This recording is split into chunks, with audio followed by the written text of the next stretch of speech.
أعوذ بالله من الشيطان الرجيم. بسم الله الرحمن الرحيم.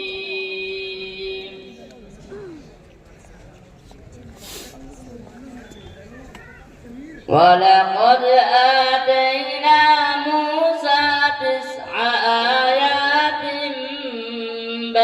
بينات فاسأل بني إسرائيل إذ جاءهم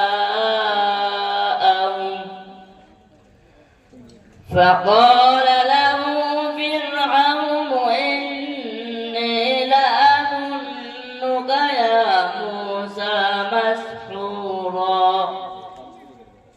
قال لقد علمت ما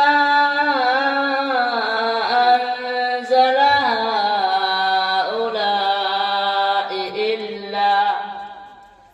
إلا رب السماوات والأرض بصائر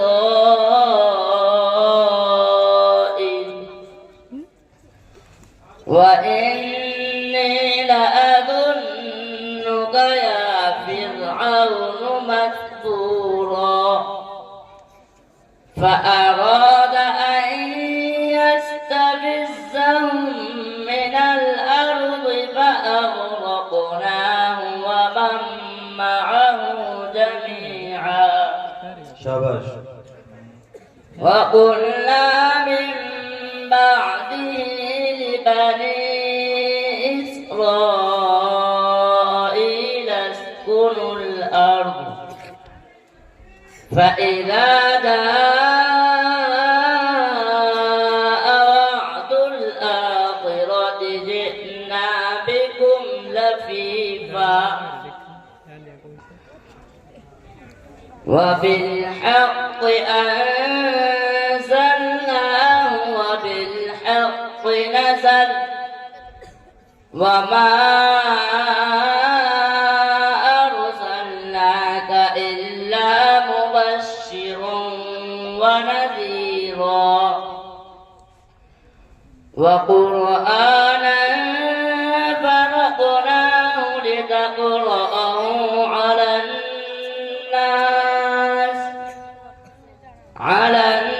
الناس على مكث ونزلناه تنزيلا.